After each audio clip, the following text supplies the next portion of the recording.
semuanya, kembali lagi di video saya Sarah, dan di video ini saya akan membahas kerajaan-kerajaan tradisional di Afrika. Mungkin selama ini banyak yang mengenal Afrika hanya dari kisah kolonialisme, padahal jauh sebelum bangsa Eropa datang, benua ini sudah memiliki peradaban yang maju dengan sistem pemerintahan, ekonomi, dan budaya yang kompleks. Nah, mari kita bahas satu persatu. Yang pertama, kerajaan dagang di Afrika. Kerajaan-kerajaan dagang di Afrika berkembang di wilayah savanah dan gurun yang menjadi jalur perdagangan lintas Sahara.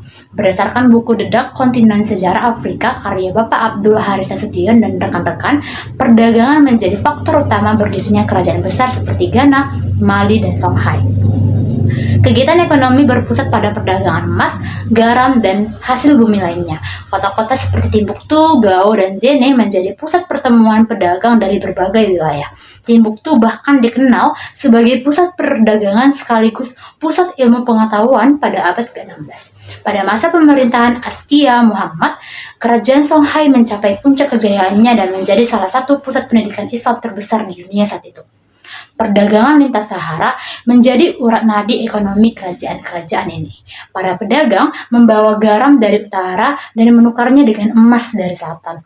Aktivitas ini tidak hanya memperkuat ekonomi, tapi juga membuka jalan bagi penyebaran Islam dan budaya Arab di Afrika Barat. Tokoh paling terkenal dari masa ini adalah Mansa Musa dari kerajaan Mali. Ketika ia menunaikan ibadah haji ke Mekah pada tahun 1324, kemegahan rombongannya menunjukkan kepada dunia betapa makmurnya kerajaan Afrika kala itu. Sejarawan David C. Chonlet menegaskan bahwa wilayah Sahel dan delta Sungai Niger merupakan jantung ekonomi Afrika Barat karena mendukung tumbuhnya kota dan perdagangan. Artinya faktor geografis berperan penting dalam lahirnya kerajaan-kerajaan dagang makmur di Afrika. Nah, yang kedua kita bahas kerajaan hutan Afrika. Selain kerajaan dagang, Afrika juga memiliki kerajaan yang tumbuh di wilayah hutan tropis, dan salah satu yang paling menonjol adalah kerajaan Benin. Kerajaan Benin menjadi contoh terbaik dari peradaban hutan Afrika yang memiliki sistem politik dan kebudayaan tinggi. Kerajaan ini dipimpin oleh seorang raja bergelar Oba. Pemerintahan Benin bersifat tersentralisasi dengan struktur istana yang kuat dan hierarki sosial yang teratur. Kehidupan ekonominya pun bertumpu pada perdagangan dan hasil kerajinan seperti ukiran kayu, gading, senjata, alat pertanian, minyak palm, dan karya seni. Mata uang yang digunakan berupa cangkang keran dan cincin logam dari Manila. Pada abad ke-15, Benin menjalin hubungan diplomatik dengan Portugis. Hubungan ini tidak hanya sebatas perdagangan, tapi juga menunjukkan kemampuan diplomasi tinggi dari kerajaan Afrika kala itu. Penelitian Olan Rewaju-Lasisi menyebut bahwa Benin merupakan kerajaan yang kosmopolit dengan pencapaian arsitektur dan seni yang menandingi peradaban dunia lain, bahkan sebelum kontak dengan Eropa. Seni perunggu Benin yang terkenal sampai sekarang menjadi bukti betapa tingginya cinta rasa, estetika, dan teknologi masyarakatnya. Nah, yang ketiga kita bahas kerajaan daerah hutan tropis Afrika Barat. Wilayah hutan tropis Afrika Barat terbentang dari pantai Atlantik hingga pegunungan Kamerun. Daerah ini sangat subur dan kaya hasil bumi sehingga masyarakatnya hidup secara agraris dan pastoral. Beberapa kerajaan besar tumbuh di wilayah ini, diantaranya yang pertama, Kerajaan Asante di Gold Coast atau Ghana modern. Didirikan oleh Osei Tutu, kerajaan ini berhasil mempersatukan klan-klan di bawah satu pemerintahan dan berkembang pesat melalui perdagangan emas. Asante mencapai masa kejayaan di bawah Opoku Ware sebelum akhirnya runtuh karena perang dengan Inggris pada abad ke-19. Nah, yang kedua ada kerajaan Dahomey yang terkenal dengan pasukan wanitanya Amazon Dahomey. Dahomey aktif dalam perdagangan budak pada abad ke-18 dan ke-19 hingga akhirnya menjadi protektorat Prancis tahun 1893. Yang ketiga kerajaan Yoruba dan Edo di Nigeria.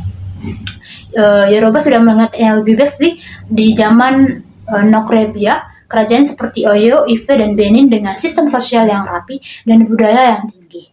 Kerajaan-kerajaan di daerah hutan tropis ini menunjukkan bahwa masyarakat Afrika mampu beradaptasi dengan lingkungan, mengembangkan ekonomi agraris dan perdagangan, serta mempertahankan identitas budaya mereka bahkan sebelum kolonialisme datang. Nah, teman-teman, dari seluruh uraian tadi dapat disimpulkan bahwa kerajaan-kerajaan tradisional di Afrika telah menunjukkan peradaban yang maju jauh sebelum bangsa Eropa datang.